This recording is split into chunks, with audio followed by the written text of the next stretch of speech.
$100,000 presidential vacation, এইদিকে আসুন sir. একটা $50,000 ভ্যাকেশন যেখানে পুরো আইফেল টাওয়ার আমাদের হবে। আমি এটা ধরে আছি আমার প্রাণ বাঁচাতে। আর তার আগে দেখাবো আমাদের $1 ভ্যাকেশন। এদিকে এসো বয়স, এই শ্যাকটা হলো আমাদের কিন্তু ভ্যাকেশন। বাইরে থেকে সব দেখা যাচ্ছে। এখানে তো কোনো দেওয়াল নেই জিমি। ওয়েল, তার মানে ওয়াল আছে তো? এটা তো খুবই অদ্ভুত। আমি জানি তোমরা বিশ্বাস করবে না, এটা $1। একটু দেখো এদিকে। ও এটা 93 সেন্ট, তুমি মিথ্যে বলেছো। আমি রাউন্ড আপ করে $1 করেছি। তো $1 আমরা এই বেডটা পেয়েছি, যেটা শুধু একটা ম্যাট্রেস উড প্ল্যাঙ্কের উপরে বসানো আছে, একটা ভাঙা ক্যাবিনেট, একটা লাইট যেটা মাঝে মাঝে চলে, ও ওই দিকে দেখো। আর আমাদের সিলিং থেকে একটা কিরকম যেন আওয়াজ আসছিল। ঘর থেকে কিছু আওয়াজ শোনা যাচ্ছিল, কারণ ছাদের উপরে একটা র‍্যাকুন আছে। আমি জানি অনেকে রাগ করবে যদি তাদের হোটেলের ছাদের উপরে একটা র‍্যাকুন থাকে, কিন্তু জানি না কেন আমরা খুব খুশি। চেক আউট টাইমটা কখন? আগামীকাল।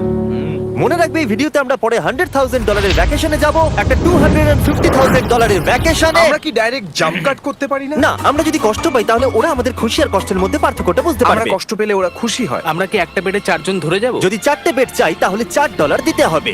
প্রথমেই বালিগুলো ফেলতে হবে। দাঁড়াও। রাকুনটা এক্ষুনি এখান দিয়ে দৌড়ে গেল। আমি এমন ভাবে চিৎকার করলাম যেন আমি একটা ছোট মেয়ে। এর পরের ভ্যাকেশনটা হলো 10,000 গুণ বেশি এক্সপেন্সিভ। তোমাদের স্বাগত জানাই $10,000 ভ্যাকেশনে। ও মাই গড, ও এটা তো দারুণ। আরে এটা আবার কি জিনিস?